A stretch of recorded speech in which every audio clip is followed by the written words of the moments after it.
Hey everyone, welcome to another deep dive. Are you ready to totally rethink how we work and live?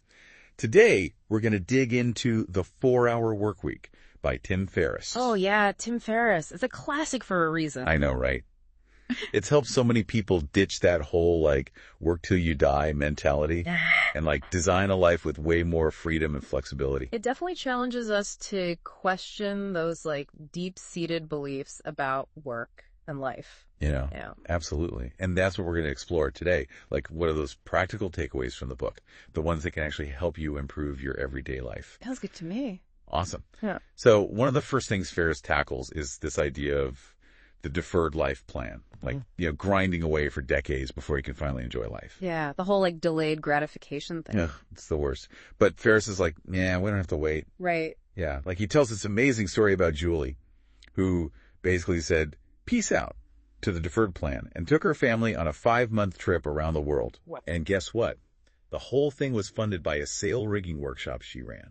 No way. Yeah. That's incredible. I know. It's not about being rich. It's about being resourceful and making experiences a priority. It's about lifestyle design. Exactly. She figured out what was truly important to her, and then she made it happen. Creating a life you actually enjoy, so you don't feel like you need to escape from it all the time. Love that. It's about those mini retirements we talked about earlier. Yeah. Making them a part of your life, not just some far-off dream. Definitely. And Ferriss doesn't stop there. He's also big on conquering fear. Yeah, I remember that part. But his approach is pretty tactical. It's not just don't be afraid. Yeah. He's okay, let's dissect your fear. He actually encourages you to map out your worst case scenarios. What? I know, it sounds counterintuitive. But by confronting those fears head on, they often lose their power. It's you're taking away their power by acknowledging them. Exactly. He actually shares a story about how he was terrified to travel to Europe. He was convinced everything would go wrong. But then he sat down and listed out all his fears. Yeah. And he realized that even if all of them came true, it wouldn't be the end of the world. That makes sense. Yeah. So he bought a one-way ticket, faced his fears, and ended up launching a successful business while traveling. Wow. It's a good reminder that what's holding us back is often the fear itself. Totally. Yeah. And he offers some cool tools to tackle that fear, like the Comfort Challenge. Ooh, what's that? It's a series of mini challenges that push you outside your comfort zone. Like what? Give me an example. Okay, imagine instead of always asking for opinions, you start offering solutions or reaching out to someone you admire, even if it makes you a little nervous. So it's about taking those small but calculated risks. Exactly. I actually tried something similar when I was terrified of public speaking. I volunteered to give a presentation at work on a topic I knew nothing about. Oh my gosh, that's brave. Yeah, it was definitely a trial by fire. It wasn't pretty, but it forced me to face my fear head on. And how do you feel about public speaking now? It definitely gets easier every time. It's they say, feel the fear and do it anyway. You go. So we've talked about conquering fear and designing our lifestyles. Now let's talk about maximizing our efforts. And that brings us to the 80-20 principle. Oh yeah, I've heard of that in business. But does Ferriss apply it beyond that? Totally. He believes it applies to all areas of life. Really? How? Okay, so he shares the story from his own business. He actually decided to stop contacting 95% of his customers. Wait, what? 95%? That's crazy. I know, right? But hear him out. He realized that just 5% of his customers were generating most of his revenue. So the rest were taking up a ton of time and energy for very little return. Exactly. It was about focusing on the vital few and letting go of the rest. So how can someone apply this 80-20 principle to their own life? It sounds good in theory, but where do you even begin? Well, it's about figuring out what activities and relationships really contribute to your happiness and productivity. Okay, so those things that bring you joy and help you get things done? Exactly. And then minimizing or eliminating those things that drain you. It could be anything from ditching social media to automating tasks that eat up your time. It's about being intentional with your time and energy. Totally. And it leads us to another interesting concept from the book, the low information diet. A low information diet. Does that involve kale smoothies and inspirational quotes? Not quite. Although a little digital detox can be nice. Agreed. But it's more about being super selective about the information you let into your life. Oh, yeah. We're constantly bombarded with information. Emails, news alerts, social media, it's overwhelming. And it can be so distracting. Totally. So Ferriss has some strategies to combat this information overload. Like what? Does he recommend moving to a cabin in the woods with no Wi-Fi? Well, that's one option. But he also has some more practical tips. Okay, I'm all ears. For example, he only checks email twice a day, and he uses something called if-then structures in his messages. If-then structures. What are those? Okay, so instead of just asking, can you meet at 4 p.m., he would add, if so, great. If not, please suggest 3 alternative times. Oh, so it's like setting boundaries and being proactive. Exactly. It eliminates those endless email chains and saves everyone time and frustration. Love it. It's all about streamlining communication. And speaking of streamlining, Ferriss is also a big fan of outsourcing. And not just for businesses. You got it. Yeah. He encourages outsourcing personal tasks, too. He even shares this hilarious anecdote about a guy who used his virtual assistant to communicate with his wife. Wait, what? He had his VA arguing with his wife for him. It sounds extreme, but it shows the potential of outsourcing. Okay, I see your point. But how do you even find a reliable VA? Ferriss actually goes into detail about finding and managing VAs. He talks about ensuring reliability, protecting information, even having a backup VA. So it's like having a whole team supporting you, even if it's just virtual. Precisely. And it all circles back to his philosophy of designing a life with more freedom and control. It's not just about working less, it's about working smarter. Exactly. And speaking of working smarter, in the next part of our deep dive, we'll explore how Ferriss uses these principles to build automated businesses. Ooh, automated businesses. That sounds interesting. And how to escape the 9-to-5 grind. Stay tuned. Can't wait.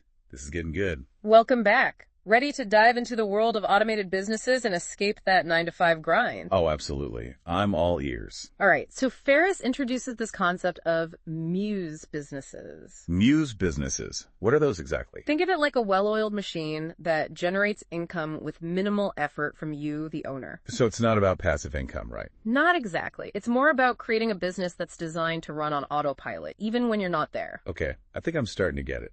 And some of the examples he gives are surprisingly simple. Like, there's this guy who built a business selling sound effects libraries. Sound effects libraries? Yeah.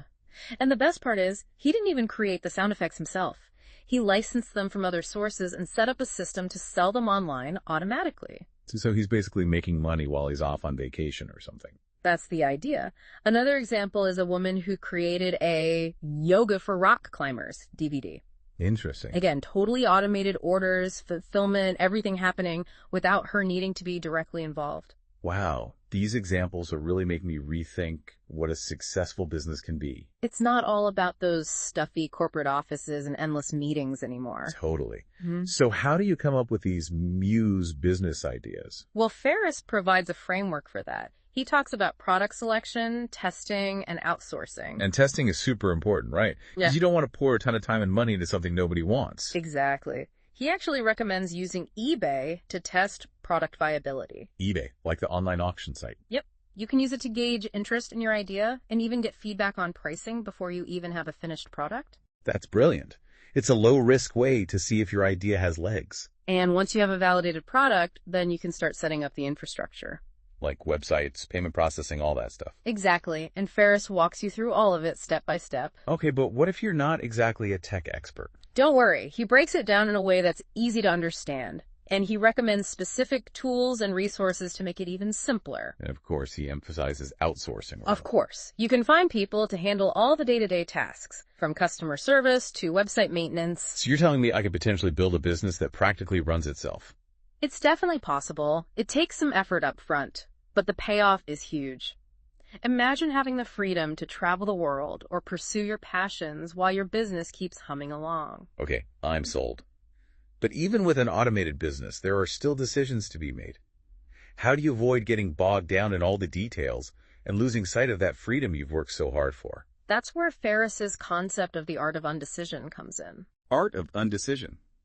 Sounds intriguing. He basically argues that having more options often leads to less fulfillment and more regret. Oh, I can totally relate to that. Yeah. Like when you're trying to choose a restaurant, the more options you have, the harder it is to decide. Exactly. So he recommends simplifying your decision-making process by setting clear rules or criteria. So it's like those if-then statements he talked about for emails. Precisely. For example, you could decide that you'll always eat at the first restaurant that catches your eye, eliminating the need to spend hours browsing menus and reviews. I love that. It's all about being intentional and freeing up your mental energy for more important things. And speaking of intentionality, another key concept Ferriss introduces is that of mini retirements. Now we're talking. This is the part I've been waiting for. Tell me everything. Okay, so mini retirements are essentially extended breaks from work, but we're not talking about your typical 2-week vacation. Think months-long adventures. Months? How is that even possible if you're not retired? Well, Ferriss believes that you don't have to wait for traditional retirement to enjoy these extended breaks. It's about planning and having the right mindset. So it's like taking sabbaticals throughout your life. Exactly. And he suggests using these mini retirements to explore new skills, hobbies, or even travel the world. That sounds amazing. Yeah. But wouldn't you get bored after a while? That's a common misconception. He actually encourages you to use that time for personal growth and exploration. It's a chance to step outside your comfort zone and discover new passions.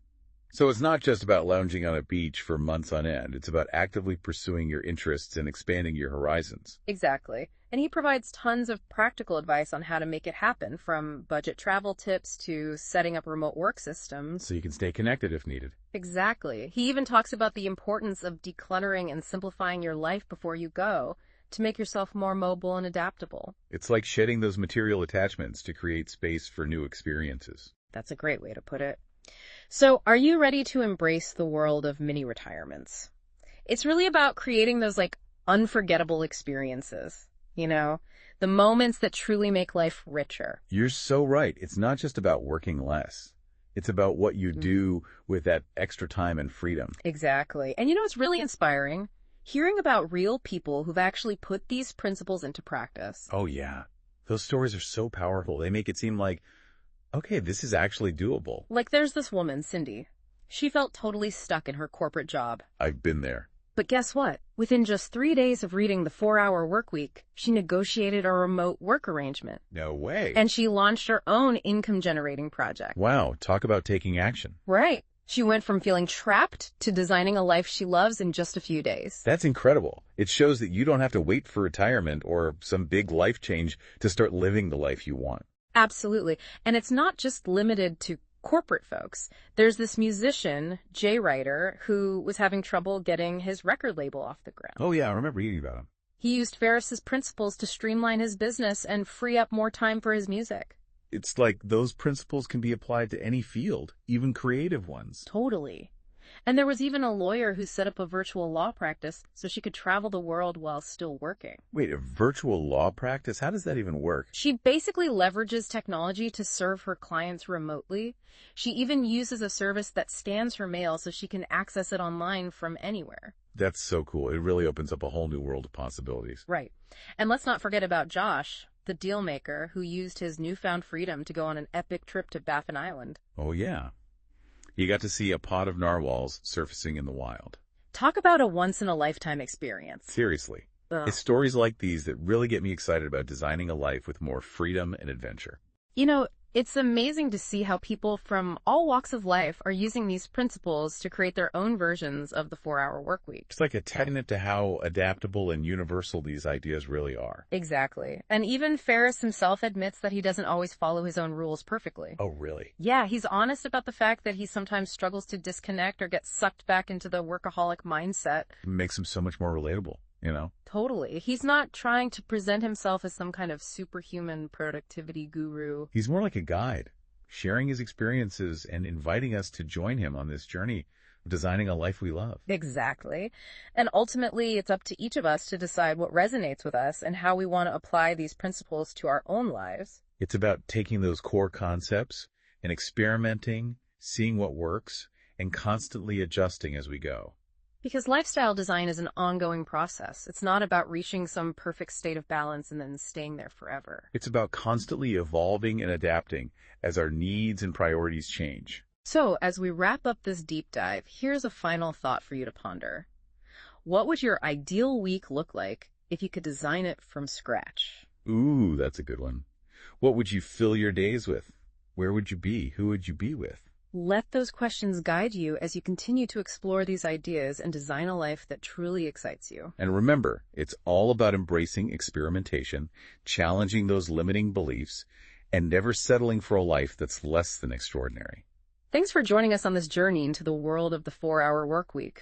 We hope you've gained some valuable insights and tools to start creating a life of more freedom, flexibility, and fulfillment. Absolutely. And remember, the journey doesn't end here.